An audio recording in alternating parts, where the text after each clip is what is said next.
Welcome, everybody. Congratulations on testifying on a Monday. That is a tremendous accomplishment. My name is Ellen Zwarnstein. I am the Executive Director at the Michigan Center for Civic Education. Your judges are now here in this space as well, eagerly awaiting your testimony. They will introduce themselves. They will ask you to introduce yourselves, and then we'll read the question. And hopefully at the right time, you'll see some time cards pop up in this window. Wish you the very best. Hey everyone, I'm not on Unit 6 any longer. I'm on Unit 3. I'm switching hats here a little bit, but I remember you well. And welcome to day 3 of the national finals. I'm still Tom Vance, a professor of education at Kansas State University. Rita McCann, I'm a lawyer in Huntsville, Alabama. Darcy Kern, I'm a professor of history at Southern Connecticut State University. And would you all introduce yourselves to us?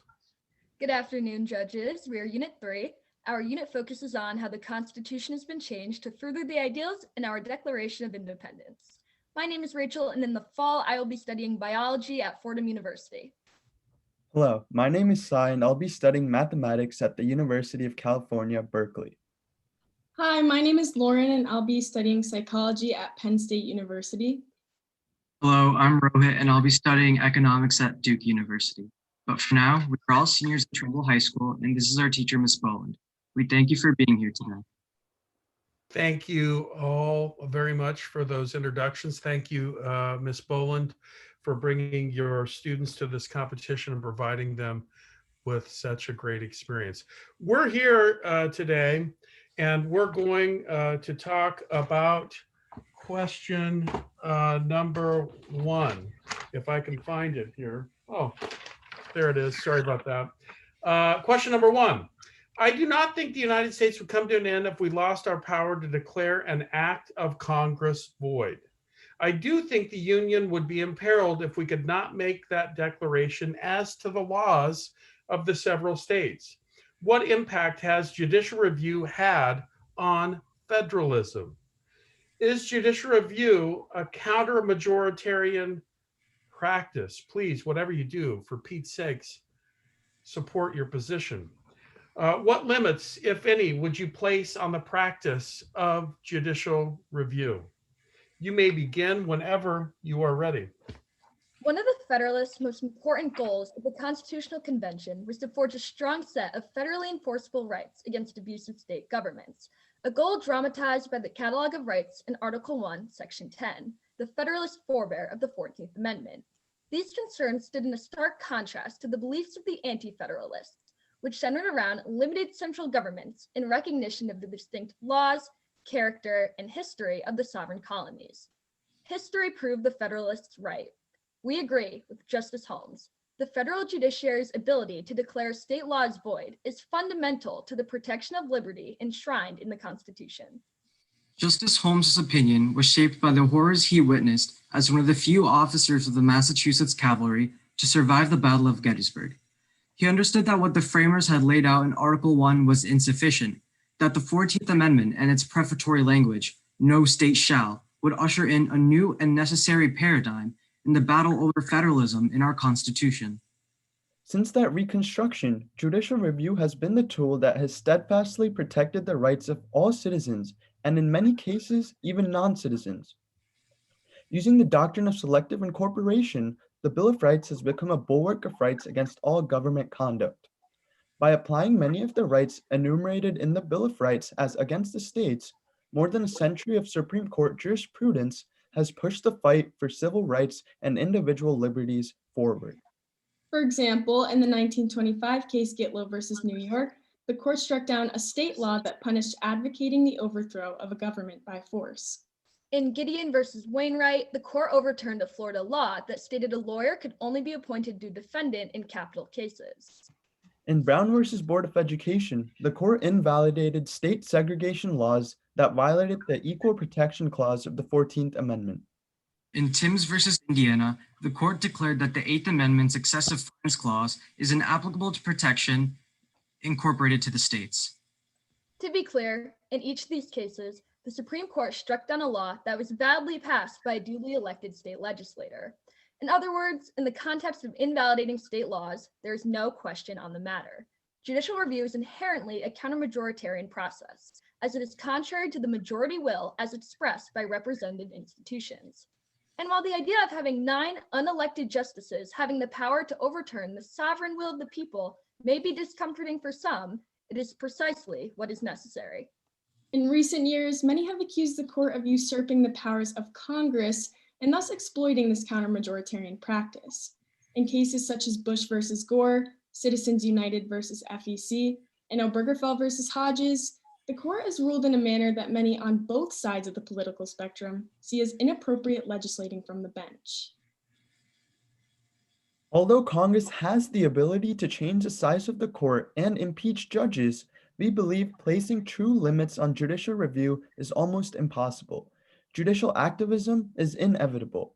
Because of the difficulty of the amendment process and the polarization in Congress, we believe that judicial review offers a slightly more efficient way of making change. We propose that the Supreme Court should declare a statute as void if 2/3 or more of the justices concur. A series of 5-4 decisions along partisan and ideological lines has undermined the public's trust in the court. A supermajority rule would help reverse this trend by restoring an expectation of bipartisanship and a norm of consensus. The latest Biden Commission offers a good opportunity to look more deeply into what really needs fixing in the Supreme Court. There is no single answer, but allowing for the supermajority decision certainly is one promising starting point. Thank you. We are now ready for your questions. You mentioned several examples of where the court has struck down state law that was good, that were good examples and on the whole positive. Are there any negative examples of the court striking down state law where they overreached in your view? I think one example, while this isn't necessarily a state example, would be the case of Shelby County versus Holder. Although this was a federal statute, the states were able to make certain voting laws that were, certain states were able to create voting laws that perhaps could suppress some people after the ruling of this decision. So I think this was a case where, striking down this law was not necessarily a good thing.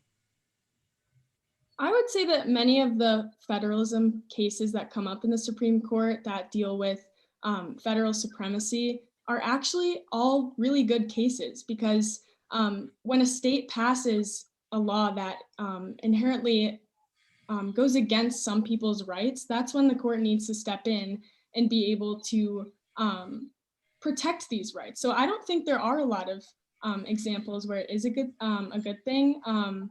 We look at Texas versus Lawrence for a great example of this, where the state passed a law, again, a democratic law, where sodomy was illegal. And this is when the court had to step in and say that this isn't a good thing because it doesn't go with the Equal Protection Clause of the 14th Amendment. And we had to ensure that everyone in the United States has these rights, not just everyone else who isn't in Texas. But the court has a ton of discretion in terms of deciding what's a fundamental right and what's not. What general principles should guide the Supreme Court in upholding the power of the states vis-a-vis the federal government, or vice versa? Any general principles that should guide the court when they're using their discretion to decide these cases?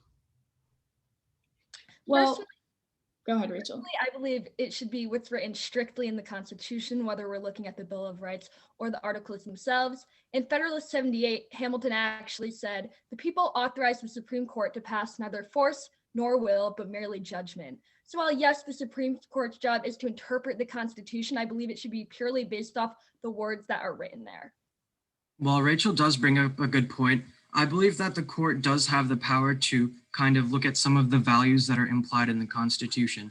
For example, in the Fourth Amendment, the right to privacy is implied, and the court was able to use this implication in the case Griswold versus Connecticut. So I think in addition to in addition to statutes and amendments and the body of the Constitution, the court should also be able to interpret the Constitution in a way that allows them to see some of these additional values, such as privacy.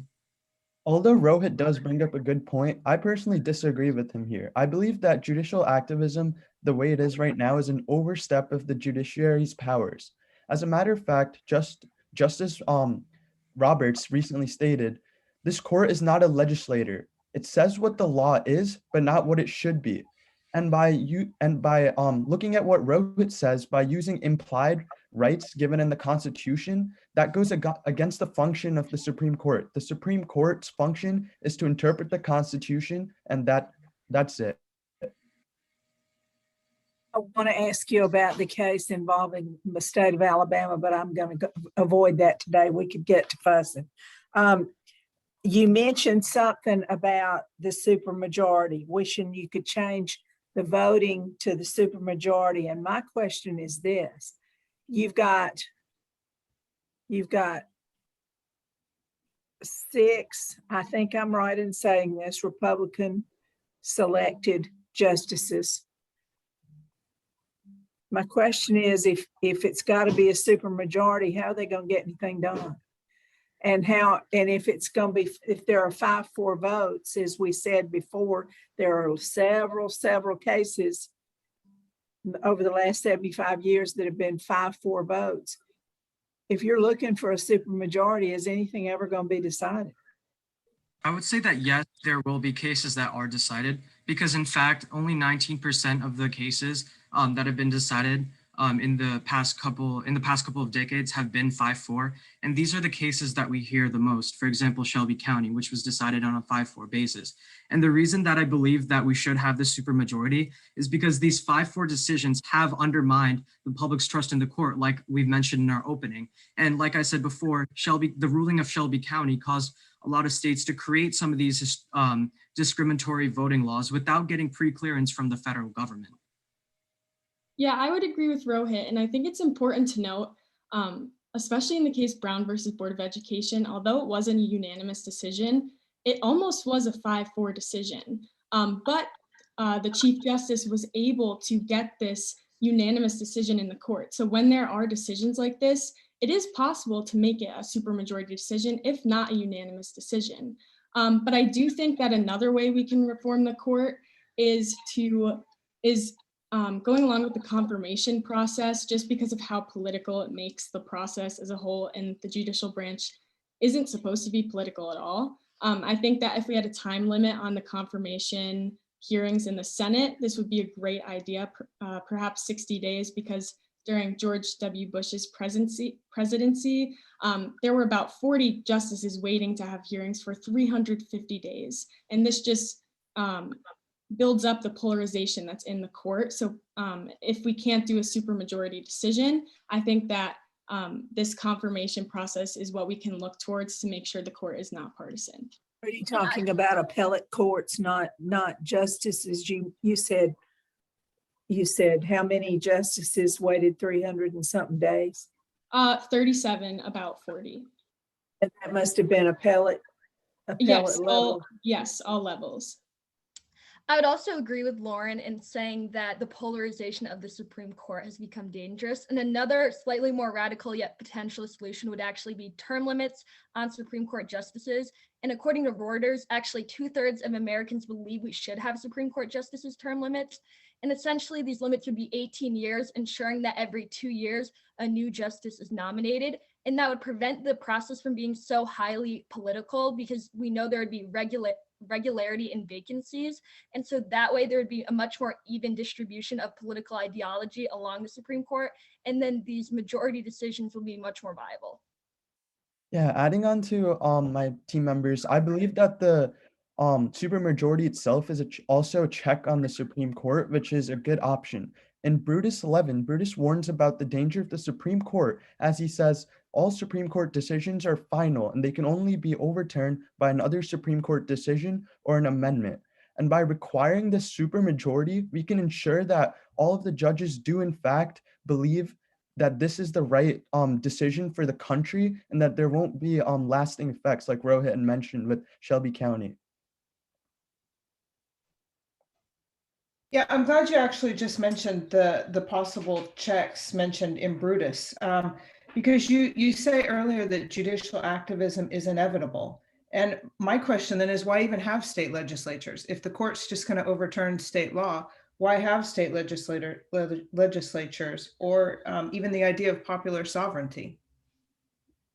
I think the idea of state legislatures exists because although the federal government may not make certain laws, for example, marijuana, the federal government hasn't taken an exact stance on marijuana and the usage of it, the recreational usage of it. Many of the states have. And for example, Massachusetts or Colorado legalized marijuana back then. So I think if a state statute does violate the Constitution, then it is necessary for the federal courts to step in, or for the Supreme Court to step in. But in this situation, since there is no federal statute for marijuana, then I think it is okay for the states. Yeah, and as we see in McCulloch versus Maryland, this is when the court established the supremacy of the federal government.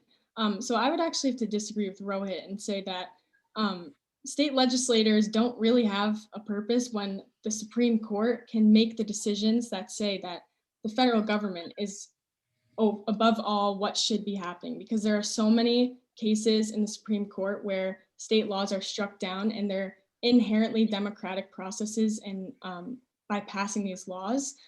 But again, the Supreme Court can strike these down and say that they're unconstitutional. So maybe it would be a good idea just to have our own federal constitution. However, I do think it is a good thing that states are laboratories of democracy in certain situations where the federal government doesn't take a stance. Yeah, while my colleague Lauren makes a good point, I believe it is imperative that we have these state legislators. I think, may I please continue my thought? I think a main reason that our country is very diverse, and having one national legislator wouldn't protect the rights of the minority. As Madison said at a convention in Virginia, the greatest fear is that the wants of the majority will overrule the rights of the minorities. So without state legislators, I would fear that they wouldn't be protected. Thank you very much, Unit 3. I just have to pick up on the last points you were making there, even though it wasn't my question about federalism. Federalism has been the source of inequality in the country, and it's also been a source of diversity within our country. So it's a double-edged sword, and I think that you were beginning to articulate that. Excellent job. And the one thing that kind of going forward here that I might suggest to you is, again, and it's a difficult skill, but it's one nonetheless that's important as a citizen, but it's also important just in your daily lives, and that is being able to go from specific examples of things to more generalized principles or abstractions of things. And as you learn ideas, the best people, the kind of the best and the brightest can synthesize those ideas and say what they all add up together.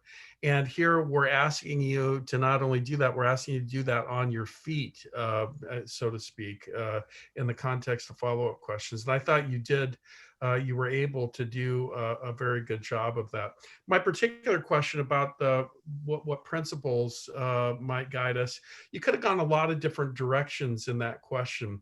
And you could have even gone to a Supreme Court case, Caroline Products, for not that I was looking for that, Caroline Products' famous footnote 4, where they say, hey, there are some things that are more important that we really have to give strict scrutiny to.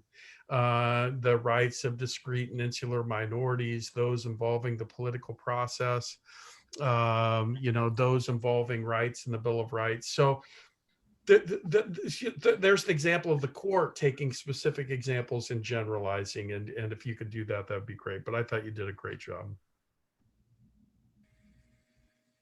I really liked how you argued argued very politely with each other. And when I asked you about some things and maybe said that couldn't possibly work, you said, "Oh yeah, it can," and you told me how you believed it could work. That's the only way these problems are going to be fixed moving forward, is that young people who are going to be the leaders of the future make up their minds that things can be fixed. And I appreciate all the preparation you've done and all the intelligence that you have. And I hope you will use some of it to help us get past some of the messes we're in right now. Thank you so much.